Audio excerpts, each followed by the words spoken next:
তোমাকে সত্যিই ভালোবাসি, আর তোমাকে না পেলে আমি মরে যাবো বলে দিলাম। দেখো মিমি, জোর করে ভালোবাসা আদায় করা যায় না। আর ভালোবাসা কোনো খেলনা না যে চাইলেই পেয়ে যাবে। ভালোবাসা হয় দুটি মনের মিলনে। সেখানে আমি তোমাকে না অন্য কাউকে ভালোবাসি, আর তোমার ভালোবাসা একতরফা। তোমার এই ইচ্ছা কোনো দিন পূরণ হবে না, কারণ তোমার প্রতি আমার কোনো ফিলিংস নেই। আর যেখানে ফিলিংস এবং বিশ্বাস থাকে না, সেটাকে ভালোবাসা বলে না। আমি এত কিছু বুঝি না, আমি বুঝি আমি তোমাকে ভালোবাসি আর সারা জীবন তোমাকে ভালোবাসতে চাই। আর ফিলিংস এর কথা বলতেছো তো, একবার ভালোবেসে দেখো, ফিলিংস এমনি এমনি জন্ম নেবে। দেখো মিমি, তুমি যেটা ভাবছো সেটা কখনো সম্ভব না। তুমি কেন বুঝতে পারছো না? আমার বিয়ে অন্য কোথাও ঠিক করা হয়েছে। এখন তোমাকে আমি কিভাবে ভালোবাসবো বলো? শুধুমাত্র তোমার জন্য তো আমি আমার মা বাবার কথা ফেলতে পারবো না, তাদের ভালোবাসা থেকে বঞ্চিত হতে। তাই এসব কথা মাথা থেকে ঝেড়ে ফেলো, এতে দুজনেরই মঙ্গল। তুমি সবার ভালোর কথা ভাবছো, আমার ভালোবাসার কি হবে? আমি যে তোমাকে আমার নিজের জীবনের থেকেও বেশি ভালোবাসি, সেই ভালোবাসার কি হবে? আমি কি আমার ভালোবাসার মূল্য পাবো না? দেখো মিমি, ভালোবাসা কোনো বাজারের পণ্য নয় যে তুমি তার মূল্য নির্ধারণ করবে। ভালোবাসতে হলে দুটি মনের মিল থাকে হয়। যেখানে তুমি শুধু একতরফা ভালোবাসার স্বপ্ন দেখে যাচ্ছ, যে স্বপ্ন তুমি দেখছো তা কোনো দিনও পূরণ হবার নয়। আমি জানি তোমার একটা সুন্দর মন আছে, সেখানে হাজারো ভালোবাসা আছে, কিন্তু তুমি সেটা ভুল মানুষের প্রতি প্রকাশ করছো। তুমি অপেক্ষা করো, দেখবে একদিন আমার থেকে 1000 গুণ ভালো ছেলে তোমার পিছনে পড়ে থাকবে। শুধু সেই মানুষটার জন্য অপেক্ষা করো যে তোমাকে ভালোবাসার যোগ্য। এবার মিমি কান্না থামিয়ে দিয়ে মাথা নিচু করে আছে। আমি তার চোখের জল মুছে দিয়ে আবারও বললাম, দেখো শুধু শুধু কেঁদে লাভ নেই। এই চোখের জলের মূল্য আমি দিতে পারবো না। চোখের জল তার জন্য ফেলবে যে তোমার এই চোখের জলের মূল্য দিতে পারবে। বুঝতে পেরেছো আমার কথা? মিমি কোনো কথা বললো না, শুধু মাথা নাড়িয়ে হ্যাঁ সূচক জবাব দিল। মুখ লুকিয়ে নীরবে কাঁদছে। আমার আর কিছু করার নেই, আমার যতটুকু করার আমি করেছি। হঠাৎ ম্যাডামের কথা মনে পড়লো। ওনার কথা মনে পড়লেই আমার দুশ্চিন্তা বেড়ে গেল, কারণ আমি ওনাকে না বলে এখানে এসেছি। না জানি কতটা রেগে আছে, কষ্ট পেয়েছে। আমি মিমির কাছে বিদায় নিলাম আর সোজা একটা রিক্সা নিয়ে স্কুলে চলে এলাম। এখন শিক্ষার্থীদের কোচিং চলছে, এই সময় ম্যাডাম অফিস রুমে থাকেন। তাই আমি দৌড়ে অফিস রুমের দিকে গেলাম, কিন্তু সেখানে ম্যাডাম নেই। কিছু স্যার ম্যাডাম বসে আছেন। তাই আমি স্কুল থেকে বের হলাম। তারপর পকেট থেকে ফোনটা বের করতেই আমার মাথায় আকাশ ভেঙে পড়ার মতো অবস্থা, কারণ 110টা মিস কল ম্যাডাম আমাকে দিয়েছেন। এখন টেনশনটা বেড়ে গেল, তাই দ্রুত ম্যাডামকে কল দিলাম। কয়েকবার রিং হতেই কলটা রিসিভ করলো। আমি হ্যালো বলতেই ফোনের পাশ থেকে কান্নার আওয়াজ শোনা যাচ্ছে। মনের ভিতর খোঁচা দিয়ে উঠলো, তাই আমি আবার হ্যালো বললাম, কিন্তু আগের মতো নীরবতা বজায় রেখে কেঁদেই চলেছে। হঠাৎ করে ফোনটা কেটে দিল। আমি আরও কয়েকবার ফোন দিলাম, কিন্তু ধরছে না। তাই আমি দৌড়ে গেলাম বাড়ির দিকে। কিছুক্ষণ পর ম্যাডামের বাড়ির সামনে হাজির হলাম। দৌড়ে বাড়ির ভিতরে যাচ্ছিলাম, কিন্তু পেছন থেকে দারোয়ান আমাকে ডেকে বলল, স্যার ম্যাডাম তো বাসাতে নেই, আপনি ভিতরে কি করতে যাচ্ছেন? থমকে গেলাম আর বললাম, বাসায় নেই মানে? কোথায় গেছে তাহলে? তা তো আমি জানি না, কিন্তু দেখলাম তাড়াহুড়া করে বেরিয়ে গেল। আমি আর কথা বাড়ালাম না, সেখান থেকে চলে এলাম। এখন আমি ম্যাডামকে কোথায় পাবো এসব ভাবতেছি। হঠাৎ করে পকেটে থাকা ফোনটা বাজতে শুরু করলাম। ফোনটা বের করে দেখি আম্মুর নাম্বার, কলটি রিসিভ করলাম। কি রে, কোথায় তুই? হতচ্ছাড়া, তোর জন্য বৌমা কাঁদতে কাঁদতে কি হাল করেছে দেখে যা। আর শুধু একবার বাসায় আয়, তোর খবর আছে দেখিস। তোর আব্বুও রেগে আছে, তুই আয় শুধু বাসায়। আমি খুশি হব না দুঃখী হব বুঝতে পারছিলাম না, তবে একটু হলেও বুঝতে পেরেছি ম্যাডাম আমার উপর অভিমান করেছেন, যার জন্য কান্না করছে। আমি ওকে বোকা। ম্যাডাম কিছু না বলেই মিমিকে দেখতে চলে গিয়েছিলাম। ম্যাডাম হয়তো আমাকে খুঁজতে খুঁজতে আমার বাসায় গেছেন। তাই আমিও ফোনটা কেটে রিক্সা নিয়ে বাসার সামনে এসে নামলাম। তারপর বাসার ভিতরে ঢুকলাম। ঢুকতে না ঢুকতে আম্মুর বকা ও আব্বুর ঝাড়ি শুনতে হলো। তাদের সামনে চুপ করেছিলাম। তার মধ্যে আম্মু বলল, উপরে যা, বৌমা তোর রুমে বসে আছে। আমি মাথা নাড়ালাম। তারপর সিঁড়ি বেয়ে উপরে চলে এলাম আমার রুমের সামনে। দরজা দিয়ে একটু উকি মেরে দেখি ম্যাডাম জানালা ধরে দাঁড়িয়ে আছে। বুঝে গেলাম এখনও রেগে আছে। তাই আমি গুটি গুটি পায়ে এগিয়ে গেলাম। হঠাৎ ম্যাডামের গলার আওয়াজ শোনা গেল, একদম কাছে আসার চেষ্টা করবি না বলে দিলাম। আমি থমকে দাঁড়িয়ে রইলাম। অবাক হলাম, কারণ ম্যাডাম এখনও জানালার দিকে মুখ করে দাঁড়িয়ে আছে। ম্যাডাম কি করে বুঝলেন যে আমি রুমে এসেছি? যাক, সেসব বাদ দিয়ে বললাম, সরি, এই কানে ধরলাম, আর এমনটা কোনোদিন হবে না। এবার ম্যাডাম আমার দিকে তাকালো। আমি চোখ নামিয়ে নিলাম, শরমে নয়, ম্যাডামের গরম নজর দেখে। হ্যাঁ, উনি রেগে আছেন, তার চোখ দেখে বুঝতে পেরেছি। তাই আমি আবার সরি বললাম। ম্যাডাম আবার মুখটা ঘুরিয়ে নিলেন। আমি আমার বললাম, সরি বললাম তো, আর এখন হবে না। কথাটা বলেই ম্যাডামকে পেছন থেকে জড়িয়ে ধরলাম। এবার ম্যাডাম আর রাগ দেখিয়ে থাকতে পারলো না, সে আমার দিকে ঘুরে আমাকে শক্ত করে জড়িয়ে ধরলো। আমিও জড়িয়ে ধরলাম। কিছুক্ষণ চুপ থাকার পর ম্যাডাম বলল, জানো আমি কতটা কষ্ট পেয়েছি তোমার এরকম ব্যবহারে। আমি খুব কেঁদেছি, তোমাকে বারবার ফোন করেছি, তুমি রিসিভ করোনি, তুমি কোথায় ছিলে? ম্যাডামের প্রশ্নের জবাব আমার কাছে আছে, কিন্তু ওকে বললে হয়তো কষ্ট পাবে। আমাকে একটা মিথ্যা বলতে হলো। বাহানা দিয়ে কথা ঘুরিয়ে দিয়ে বললাম, স্কুলে যাবে না নীলা? এখন তো অনেক সময় আছে। না, আজকে যাব না। আজকে তুমি আর আমি শপিং করতে যাব, আমাদের বিয়ের কিছু কেনাকাটা করতে হবে। ম্যাডামের কপালে চুমু খেয়ে বললাম, যথাজ্ঞা ম্যাডাম, আপনি যেমনটা বলবেন ঠিক তেমনটাই হবে। ম্যাডাম আমার বুকে কিল মেরে বলল, আমার বরটা দেখি আমাকে খুব ভালোবাসে। নিজের জীবনের থেকেও বেশি ভালোবাসি। আমাকে তো এখনো দেখোইনি, তাতেই আমাকে এত ভালোবাসো। আমাকে দেখার পর তোমার ভালোবাসা কমে যাবে না তো আবার? আমি তোমাকে ভালোবাসি, তোমার দেহকে নয়। আমি তোমার গুণকে ভালোবাসি, তোমার রূপকে নয়। আমি এমনই একজন জীবনসঙ্গী চেয়েছিলাম যে হবে ইমানদার, আর তুমি সেই জীবনসঙ্গী যাকে আমি স্বপ্ন দেখে হাজারো গল্প লিখি। এটা হলো আমাকে ভালোবাসার উপহার। ফিক করে হেসে বললাম, পাগলি একটা। ম্যাডাম আমার বুকে কিল ঘুষি দিয়ে মুখ লুকিয়ে বলল, তোমারই তো পাগলি। ম্যাডাম আমাকে জড়িয়ে ধরে রয়েছেন। আমিও তাকে পরম আবেশে জড়িয়ে ধরলাম বুকের মাঝে। হয়েছে হয়েছে, ছাড়ো, অনেক ভালোবাসা দেখিয়েছে, এখন ছাড়ো, শপিংয়ে যেতে হবে। আমি একটা হাসি দিয়ে বললাম, ওকে চলো। তারপর আমি আর ম্যাডাম শপিং করতে চলে এলাম। অনেক কিছু কেনাকাটা করলাম। ম্যাডাম আমার জন্য পছন্দ করে কয়েকটা শার্ট ও প্যান্ট কিনে নিলেন। আমিও তাকে 2টি বোরকা ও একটা নীল শাড়ি কিনে দিয়েছি। তারপর শপিং করা শেষ হলে ম্যাডাম তার বাসাতে পৌঁছে দিয়ে এসে আমি আমার বাসাতে এসে রাতের খাবার খেয়ে ম্যাডামের সাথে ফোনে কথা বলতে বলতে হারিয়ে গেলাম ঘুমের দেশে। সকালে ঘুম থেকে উঠে ফ্রেশ হয়ে পড়তে বসলাম, কারণ হোমওয়ার্ক বাড়ি আছে। আজ স্কুল শুরু হবে 11:30-এ, এখনও অনেক সময় আছে। 10টা পর্যন্ত পড়লাম। হঠাৎ নিচ থেকে আম্মুর গলার আওয়াজ শোনা গেল, জিসান, জিসান, তোরা তাড়াতাড়ি নিচে আয় তো। আরশি আম্মু। তারপর বই খাতা গুছিয়ে নিচে নেমে এলাম। নিচে এসে দেখি মিমি ও তার বাবা দাঁড়িয়ে আছে। মিমির দিকে তাকিয়ে দেখি ওর মুখে খুশির ছাপ। ওর এই খুশি কেন জানি না আমার সুবিধার মনে হলো না। আমি ওনাদের সামনে এসে দাঁড়িয়ে পড়লাম। হঠাৎ আমার আব্বু আমাকে বলে উঠলেন, ওনার মেয়ের সাথে তোর বিয়ের কথা বলতে এসেছে। কথাটা শোনা মাত্র আমার পায়ের তল থেকে মাটি সরে গেল। মিমির উপর আমার ঘৃণাটা আরও বেড়ে গেল। কালকে এত করে বুঝালাম তবুও বুঝলো না। মিমি দেখি আমার দিকে এক নজরে হাসি মাখা মুখ নিয়ে তাকিয়ে আছে। আমি বিরক্তিকর ভাব নিয়ে বললাম, এসব কি বলছো আব্বু? আমার বিয়ে তো ঠিক করাই আছে। আমি তো ওনাকে বললাম, কিন্তু উনি বললো তুই নাকি ওনার মেয়েকে ভালোবাসিস। এসে জবাব দিলাম, আমি ওনার মেয়েকে ভালোবাসি? এটা কে বললো তোমাকে? আব্বু কিছু বলতে যাবে ঠিক তখনই মিমির আব্বু আমার সামনে চলে আসার বলে, বাবা জিসান, আমার মেয়ে তোমাকে অনেক ভালোবাসে। ও যদি তোমাকে না পায় তাহলে ও আর বাঁচবে না। আমি একজন বাবা হয়ে বলছি, তুমি আমার এই প্রস্তাবে রাজি হয়ে যাও। এবার আমার মাথা পুরোটাই গরম হয়ে গেল। এরা বাবার মেয়ে মনে হয় পাগল, এদের দুজনের মাথায় মনে হয় কোনো প্রবলেম আছে। কিন্তু আমি এখন ভাবছি কি করে এদের এখান থেকে বের করে দেওয়া যায়। তারপর আমার মাথায় একটা বুদ্ধি এলো। আমি বললাম, ওকে আঙ্কেল, আপনি যেমনটা বলবেন ঠিক তেমনটাই হবে। আমি আপনার মেয়েকে বিয়ে করতে রাজি। আমার এই কথা শুনে আব্বু আম্মু অবাক হয়ে আমার দিকে তাকিয়ে রইলেন। এদিকে মিমিও তার বাবা মুখে হাসি ফুটে উঠল। মিমির বাবা আমাকে কিছু বলতে ধরলেন, তখনই আমি তাকে কিছু না বলতে দিয়ে আমি বললাম, দেখুন আঙ্কেল, আমি মেয়েকে বিয়ে করবো ঠিকই, কিন্তু তাকে কোনো দিন বউয়ের মর্যাদা দিব না। এমনকি মিমি থাকাকালীন আমি আমার ভালোবাসার মানুষকে বিয়ে করে আনবো। আমি আমার ভালোবাসার মানুষকে পৃথিবীর সব সুখ এনে দিব, কিন্তু মিমিকে কিছুই দিব না। সে সারা জীবন আমার রক্ষিতা হয়ে থাকবে। এখন যদি আপনি রাজি থাকেন তাহলে বলুন, এই শুক্রবারই মিমিকে বিয়ে করে নেব, কারণ শুভ কাজে দেরি করতে নেই। আমার কথা শুনে মিমির তার বাবার মুখের হাসিটা নিমিষেই মুছে গেল। আমি ধীর পায়ে মিমির সামনে গিয়ে বললাম, দেখো মিমি, আমি তোমাকে আগেও বলেছি আর এখনও বলছি, আমি শুধু তোমাকে একজন ভালো বন্ধু ভাবি, এর থেকে বেশি কিছু না। তুমি ভালো করে জানো আমি তোমাকে না অন্য কাউকে ভালোবাসি। তবুও জেদ ধরে আছো কেন? জোর করে ভালোবাসা হয় না। তুমি যতই যা খুশি করো না কেন, তুমি আমাকে কোনো দিনও পাবে না, কারণ ভালোবাসা একবারই হয়, দ্বিতীয়বার হয় না। আশা করি তুমি আমার কথা বুঝতে পেরেছো।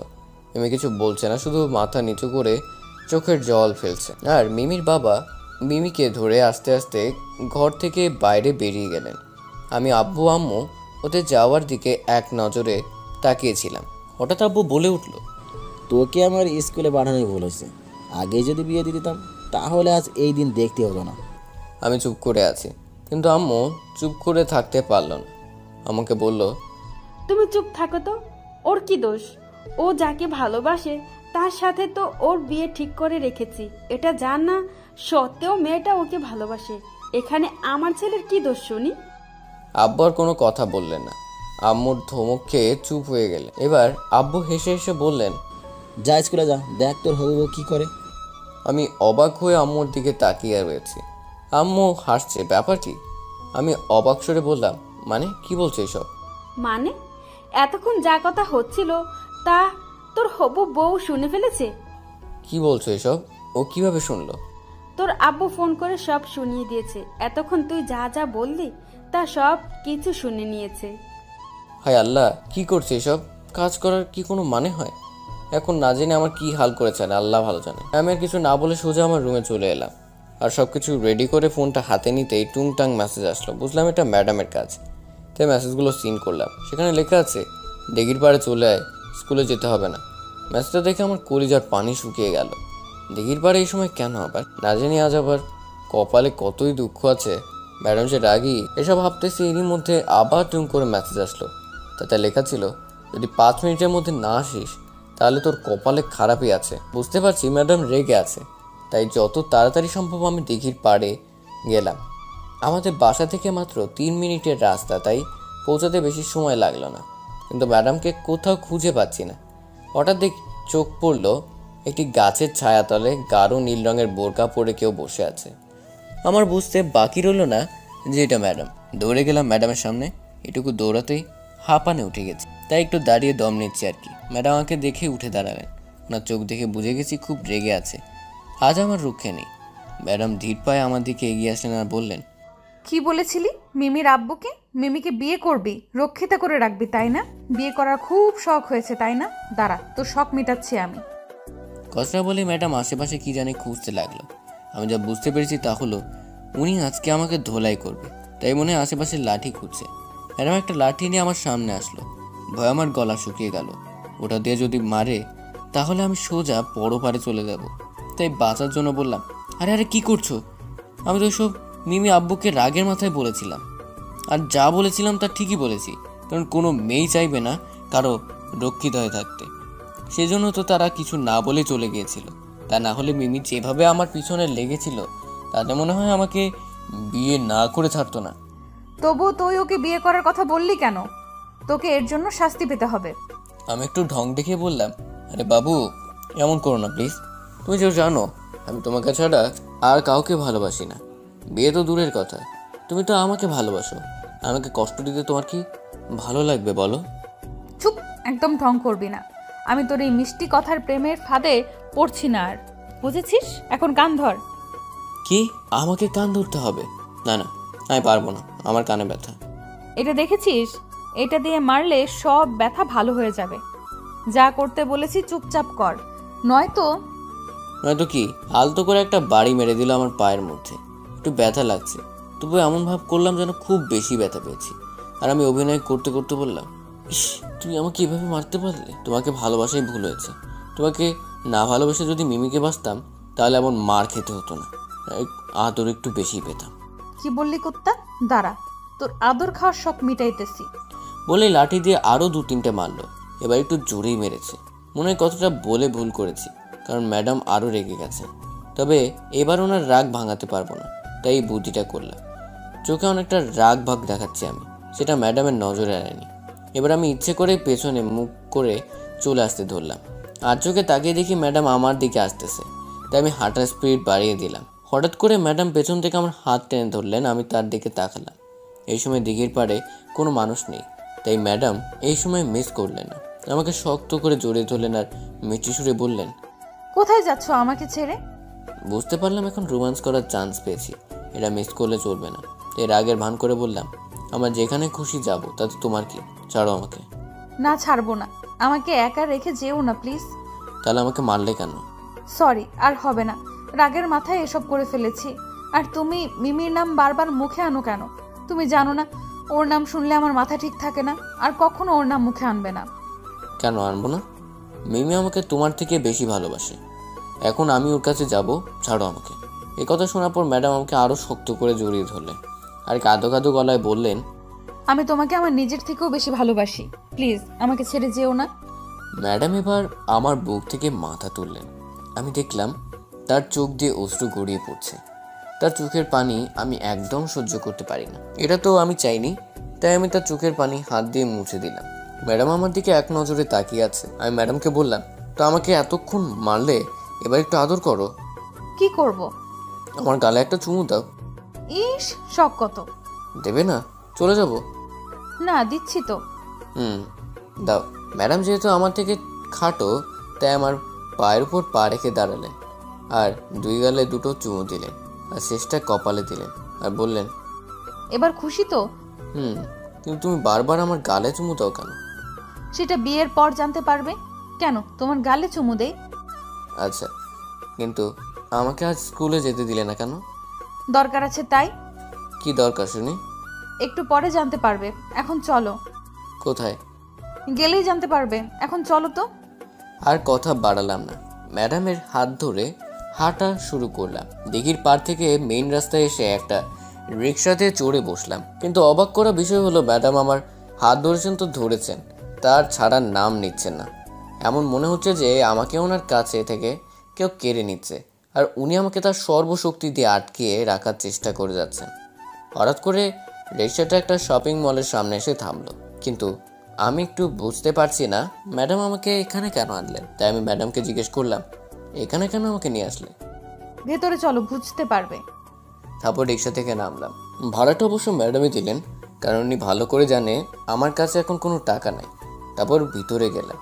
ম্যাডাম আমাকে কিছু পাঞ্জাবির কালেকশন দেখাচ্ছেন আর বললেন, কোনটা পছন্দ হয় তোমার? তোমার যেটা পছন্দ সেটাই আমার পছন্দ। তাই? আচ্ছা, ওয়েট। তারপর উনি আরও কিছু কালেকশন দেখতে লাগলেন, কিন্তু আমি এটা বুঝতে পারছি না উনি কেন আমার জন্য এখন শপিং করছেন। কিছু বুঝে ওঠার আগে ম্যাডাম আমাকে একটা পাঞ্জাবি সেট ধরিয়ে দিয়ে বললেন, চেঞ্জ রুমে গিয়ে এটা পরে আসো। কেন? আমি বলছি তাই। কি আর করবো, চেঞ্জ করে আসতে হলো। পাঞ্জাবিটা খুব সুন্দর মানিয়েছে আর পাঞ্জাবিটা নীল ও আকাশি রঙের। ম্যাডামের বোরকার রঙও আমার পাঞ্জাবির রঙ একই। চেঞ্জ করে আসার পর ম্যাডাম আমাকে দেখে বললেন, বাহ, খুব সুন্দর দেখাচ্ছে তো তোমাকে। হয়েছে, এখন বলো এটা কিসের জন্য কিনেছো? একটু পরেই বুঝতে পারবে। আমি আর কথা বাড়ালাম না, না বলে চুপচাপ ম্যাডামের কর্মকাণ্ড দেখতে লাগলাম। তারপর আমরা মল থেকে বেরিয়ে এলাম এবং ম্যাডাম আগের মতোই আমার হাতটা ধরে রইলেন। অতঃপর ম্যাডাম একটা রিক্সা ডাকলেন। তারপর আমি আর ম্যাডাম রিক্সাতে চড়ে বসলাম। রিক্সাওয়ালা ম্যাডামকে বললেন, কোথায় যাবেন ম্যাডাম? আপনি চালান, আমি যেখানে থামতে বলবো সেখানে নামিয়ে দিবেন। আচ্ছা। বলেই ব্যাটা রিক্সা চালাতে লাগলো। হয়তো সে বুঝতে পেরেছে হয়তো জায়গার নাম বললে আমি চিনে ফেলবো। কিছু দূর যেতেই ম্যাডাম থামতে বললেন। বুঝতে পারলাম এখানে নামতে হবে। তারপর ভাড়া মিটিয়ে দিলেন ম্যাডাম। পাশে তাকিয়ে দেখি আমার ছেলেবেলার বন্ধু রাকিব ও হৃদয় দাঁড়িয়ে আছে। দুজনে আমার সামনে এসে একসাথে বলল, মামা শেষ পর্যন্ত কাম বাড়ি দিয়ে দিলি। ওদের কথা মানে আমি বুঝতে পারলাম না। অনেকদিন পর দেখা হলো, হালকা গলা নামিলে কী সব আবল তাবল বলছে। কিছু বুঝতে না পেরে হেসে হেসে বললাম, তোরা কি পাগল হয়েছিস? কী সব আবল তাবল বলছিস? পরক্ষণে রাকিব বলল, আবুল তাবুল কিরে মামা, তলে তলে তো কাম বাড়ি দিয়ে দিছো, আমাদের একটা বারও জানানোর প্রয়োজন মনে করলে না? কি বলছিস এসব? আমি তো কিছুই বুঝতে পারছি না। হঠাৎ করে পেছন থেকে কেউ একজন বলে উঠলো, মানেটা আমি বলছি। পেছনে তাকিয়ে দেখি আমার আব্বু আর আম্মু। আমি ভাবছি তারা কিভাবে জানলাম এখানে। আব্বু, তোমরা এখানে কি করছো? আমরা এখানে তোর জন্য এসেছি। আমরা এখানে না আসলে কাজটা সম্পূর্ণ হবে কিভাবে? মানে বুঝলাম না, কি বলছো এসব? সব কিছু একটু ভেঙে বলবে? কি করো, কথার আগামাথা কিছু বুঝতে পারছি না। পাশে তাকিয়ে দেখ। আমি ডান দিকে তাকিয়ে দেখি একটা সাইনবোর্ড, সেখানে লেখা রয়েছে কাজী অফিস। কয়েক মুহূর্ত আমি সেদিকে তাকিয়েছিলাম। কি বলবো কিছু বুঝতে পারছি না। হঠাৎ করে ম্যাডাম আমাকে ধাক্কা দিয়ে বললেন, ওই ওভাবে হা করে ওদিকে তাকিয়ে কি দেখছো? কিছুটা ভ্রু কুচকে জবাব দিলাম, এসবের মানে কি? মাঝখান থেকে আব্বু বলে উঠলো, মানেটা আমি তোকে বলছি শোন। কাল রাতে বৌমা আমাকে ফোন দিয়েছিল আর ওকে নাকি একটা লোক ফোন দিয়ে হুমকি দিয়েছে তোর জীবন থেকে সরে যেতে। লোকটা আরও বলেছে যদি নীলার সাথে তোর বিয়ে হয় তাহলে নাকি নীলাকে মেরে ফেলবে। আমি তো ভয় পেয়ে যাই আর বৌমার কাছ থেকে নাম্বারটা নিয়ে ফোন দেই, কিন্তু বন্ধ ছিল। কিন্তু হঠাৎ করে সকালে মিমির আব্বু এলো তোর আর মিমির বিয়ের কথাবার্তা বলতে। তখন আমি মিমির আব্বুকে অনেক বোঝানোর চেষ্টা করেছিলাম, কিন্তু তিনি আমাকে টাকার লোভ দেখায়। আমি নিষেধ করলে উনি জানিয়ে দিলেন যে কাল রাতে শুধু নীলাকে মারার হুমকি দিয়েছে শুধু। এখন তাহলে কাজটা করেই দেখাতে হয়। তখন তুই নিচে আসিস, আর তারপর কি হলো তা তো তুই জানিস। আমি মিমির আব্বুর নামে থানায় ফাইল করেছি। পুলিশ আমাকে কথা দিয়েছে যে ওনারা দ্বারা আমাদের কোনো ক্ষতি হবে না। তবুও নীলামার মন মানছে না, ও চায় না তোকে ছাড়া আর এক মুহূর্ত থাকতে। তা জানি মিমির বাবা কখন কি করে বসে। একবার বিয়েটা হয়ে গেলে তখন আর কিছু করার থাকবে না। এজন্যই আমাদের এখানে আসা। আর এখনই তোর ম্যাডামের বিয়ে। আমরা আগে থেকে সব কিছু রেডি করে রেখেছি। এখন নাকি কাজটা তোর দ্বারাই সম্ভব হবে। আব্বুর কথাগুলো মন দিয়ে শুনছিলাম। এত কিছু হয়ে গেল, কিন্তু তারা আমাকে একটি বারও কিছু জানানোর কথা মনে করলেন না। আমি ম্যাডামের দিকে এক নজরে তাকিয়ে আছি। আমার চোখে রাগ না অভিমান আমি কিছুই বুঝতে পারছি না। ওনার জায়গায় অন্য কোনো মেয়ে থাকলে হয়তো আমাকে এই কথাগুলো জানাতো, কিন্তু ম্যাডাম আমাকে এই বিষয়ে জানাননি। কিন্তু উনি তার কিছুই করেনি, উল্টো কাজ করেছেন। আমার আব্বুকে বলে বিয়ের ডেটটা আরও এগিয়ে নিল। বুঝি না এই মেয়েদের মাথায় কখন কি চলে। প্রথম বিয়ের কথা বললে শরম পায়, কিন্তু ঘরে গিয়ে দরজা লাগিয়ে নাচানাচি করে। আমি তো টেলিভিশনে দেখেছিলাম মেয়েরা লুঙ্গি পরে লুঙ্গি ডান্স দেয়, এটাই মেয়ে জাতির স্বভাব। যাকগে, কিন্তু এখন আমি কি করব? দাঁড়িয়ে দাঁড়িয়ে এসব ভাবছিলাম। হঠাৎ করে সাদা রঙের একটা কার এসে আমাদের সামনে দাঁড়ালো। আমি গাড়ির দিকে হা করে তাকিয়ে আছি, কারণ গাড়ি থেকে যারা নামলো তারা হলো আমার খালামণি ও তার বর। আব্বু ওনাদের দেখে ওনাদের কাছে গিয়ে শুভেচ্ছা বিনিময় করে নিল। তারপর আম্মু গেল। এবার খালামণি ও তার বর আমার সামনে এসে দাঁড়ালেন। ছোটবেলা থেকে আমি ওনাদের অনেক সম্মান করি, তা ওনাদের সালাম করলাম। তারপর খালামণি বললেন, দেখতে দেখতে আমাদের জিসান কত বড় হয়ে গেল, তাই না ভাবি সাহেব? যেমনি বড় হয়েছে তেমনি পাকা হয়েছে। দেখছেন না কেমনি ডুবে ডুবে প্রেম করছিল এতদিন। আমি আব্বুর কথা শুনে কিছুটা লজ্জা বোধ করলেও এতে আমার কিছু যায় আসে না, কারণ আমার আব্বু আম্মু আত্মীয়দের সাথে বন্ধুসুলভ আচরণ করে। তারপর ম্যাডাম খালামণিদের সালাম করলো, কিন্তু অবাক করা বিষয় হলো তারা ম্যাডামকে একটিবারও দেখতে চাইলেন না। এটা আমি কিছু মনে করিনি, হয়তো আব্বু আম্মু ওনাদের আগে থেকেই বলে রেখেছে। অতঃপর আমরা সবাই কাজী অফিসের ভিতরে গেলাম। এখন আমার কিছু করার নেই। তোর কেন যে প্রেমটা করতে গেলাম এখন আর আফসোস করে লাভ নেই। যা হবার তা তো হয়েই গেছে। এখনই বিয়ে করতেই হবে, না হলে রক্ষে নেই। এমনিতেই 2 দিন বাদে বিয়েটা করতেই হতো, এখন না করলে সমস্যা কি? আমি আর ম্যাডাম একসাথে দাঁড়িয়ে আছি, আমি ওনার চোখের দিকে তাকিয়ে আছি। এখন শুধু আমার মনে ওনাকে দেখার ইচ্ছে যাচ্ছে। একটু ম্যাডাম সাথে চোখাচোখি হতেই ম্যাডাম আমাকে চোখ মেরে দিলেন। হঠাৎ করে এমন করাতে আমি চোখ নামিয়ে নিই, কোনো শরম নেই। বিয়ে না হতেই চোখ মেরে দিলেন, না জানি বিয়ের পর কি করবে। শেষে কাজী সাহেব এলেন, আমাদের বিয়েটা সম্পন্ন হলো। বাসে ফিরতে ফিরতে প্রায় দুপুর হয়ে গেল। খালামণিও আমাদের সাথে আসলেন, কিন্তু আমি এখনও এই ভাবনায় আছি যে আমাদের তো বিয়েটা হয়ে গেল, কিন্তু ম্যাডামের পরিবারকে তো দেখলাম না শ্বশুর ও শাশুড়ি মাকে। কি যেন একটা রহস্য কাজ করছে ম্যাডামের মাঝে। এসব 7-5 ভাবছিলাম, বাসায় ছোটোখাটো একটা খাবার আয়োজন করা হয়েছে। সেখানে কিছু আত্মীয়দের দাওয়াত করা হয়েছে। একটু পর আব্বু আমার পাশে এসে বসলো আর বলল, কি রে এখানে একা একা বসে কি ভাবছিস? আমি আর চুপ থাকতে পারলাম না, তাই আব্বুকে আমার মনের কথাগুলো বলতে বললাম। আচ্ছা আব্বু, তোমরা আজ পর্যন্ত ম্যাডামকে দেখতে চাইলে না, আমাদের হাসি খুশি মেনে নিলে, আবার বিয়েও দিয়ে দিলে, অথচ ওর পরিবারের একটা সদস্যকেও দেখালাম না। এটা কি করে সম্ভব? তোমরা কি আগে থেকেই ম্যাডামকে চিনতে? বলো না আব্বু, প্লিজ সব কিছু সত্যি করে বলো। আব্বু আমার কথা শুনে বেশ কিছুক্ষণ চুপ করে রইলেন, তারপর বললেন, আগে খাওয়া দাওয়াটা সেরে নিবি চল, তারপর সব কিছু বলবো। আমি আর ওনার মুখের উপর কথা বলতে পারলাম না, তাই আমরা গেলাম খাবারের টেবিলের কাছে। গিয়ে দেখি সবাই বসে পড়েছে, অথচ ম্যাডাম নেই। আর আমার বন্ধুরা তো আছে খাওয়ার ধান্দায়, আর আমাকে দেখে হাসছে, কারণ ওরা এখনও ব্যাচেলর, আর আমার জীবন শুরু হওয়ার আগেই শেষ হয়ে গেছে। তারপর আমি আর আব্বু একসাথে খাবার খেলাম। শুধু দেখলাম আম্মু কিছু খাবার তার ঘরে নিয়ে গেল, মনে হয় ম্যাডামের জন্য। তারপর অনাত্মীয় স্বজনদের বিদায় নিতেই রাত হয়ে গেল। শুধু খালামণিরা রয়ে গেলেন, ওনারা নাকি থাকবেন, কিন্তু ওনাদের সাথে অহনাকে দেখলাম না। পাগলিটা গেল কোথায়? আগে সব সময় আমাকে গালাগাল দিত, ঝগড়া হতো। স্কুলে ভর্তি হওয়ার পর তার সাথে কথা হয়েছিল, তারপর আর হয়নি। আমার বিয়ের কথা মনে শুনেনি, শুনলেও বাকি। আমি শুনেছি ও নাকি চাকরি সূত্রে অন্য কোথাও থাকে। সে যে ছোটোবেলায় তাকে দেখেছি আর দেখিনি, শুধু মাঝে মধ্যে ফোনে কথা হতো। এসব চিন্তা মাথা থেকে ঝেড়ে ফেললাম। এখন বন্ধুদের সাথে ছাদে বসে আড্ডা দিচ্ছি, কিছুক্ষণ পরে চলে যাবে ওরা। জানি না আবার কবে দেখা হবে। আড্ডা দিতে দিতে 11টা বেজে গেছে। বন্ধুরাও বিদায় নিয়েছে। এখন আমি একাই ছাদে দাঁড়িয়ে আছি। হঠাৎ আব্বু এসে আমাকে বললেন, কি রে, এখানে দাঁড়িয়ে দাঁড়িয়ে কি ভাবতেছিস? যা ঘরে যা, বৌমা একা রুমে। আমার আবার সেই প্রশ্নগুলোর কথা মনে পড়ে গেল। তাই আমি আব্বুকে হেসে হেসে বললাম, আমি কিন্তু এখন আমার প্রশ্নের উত্তর পেলাম না। আব্বু হেসে হেসে বললেন, ও এই কথা, যা রুমে যা, তোর সব প্রশ্নের উত্তর জবাব পেয়ে যাবি। তাই আমি ছাদ থেকে নিচে নামছিলাম। হঠাৎ আমার ফোনে একটা কল এলো। ফোন বের করে দেখে একটা অচেনা নাম্বার। এই ফোনটা রিসিভ করে একটা সালাম দিলাম, কিন্তু কোনো জবাব পেলাম না। আবার বললাম, কে আপনি? এবার শোনা গেল একটা চাপা কান্নার আওয়াজ। হ্যাঁ, কেউ কাঁদছে। আমি অবাক হয়ে বললাম, কে আপনি? কাঁদছেন কেন? এবার ওপাশ থেকে বলল, আমি তোমাকে নিজের থেকেও বেশি ভালোবেসেছিলাম, আর তুমি তার এই প্রতিদান দিলে। এখন আমি কি বলবো তাকে? তার কান্না শুনে সত্যি নিজেকে অপরাধী মনে হচ্ছে।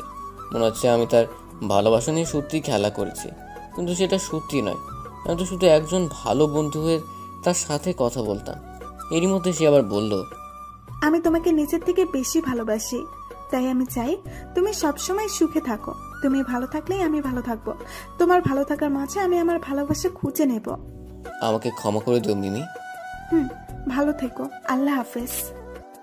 এই বলে ফোনটা কেটে দিল সে। একটা দীর্ঘশ্বাস ফেলে নিচে নামলাম। 12টা বেজে গেছে। আজ মনে হয় ম্যাডাম আমার 12টা বাজিয়ে ছাড়বে।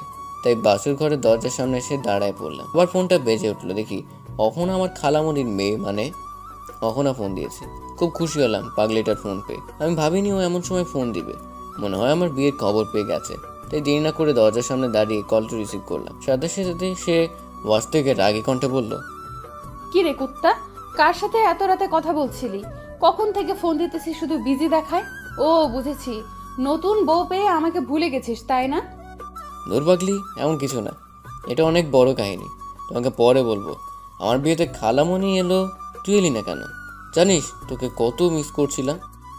এত মিস করেছিস তো আমাকে বিয়ে করলেই পারতি, তাহলে সব সময় তোর চোখের সামনে থাকতাম, কখনো চোখের আড়াল হতাম না।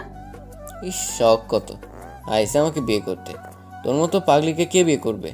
আমাকে কি পাগল পাইছিস নাকি? যা বাসর কর গিয়ে, আর বিড়ালটা একটু সাবধানে মারিস। বাসর ঘরে বিড়াল আসবে কোথা থেকে? ভেতরে যা, বুঝে যাবি। আচ্ছা, কিন্তু তুই কখন আসবি? মনে কর আমি তোর পাশেই আছি। মানে কি বলছিস তুই? আমি কিছু বুঝতে পারছি না। কিছু না, যা ভেতরে যা, অনেক রাত হয়েছে, বাসর কর গিয়ে। যা। ফোনটা কেটে দিল। কি বললো কিছুই বুঝতে পারলাম না। আচ্ছা তাহলে ভিতরে যাই, তা না হলে আমার 12টা থেকে 24টা বাজিয়ে দেবে এটা।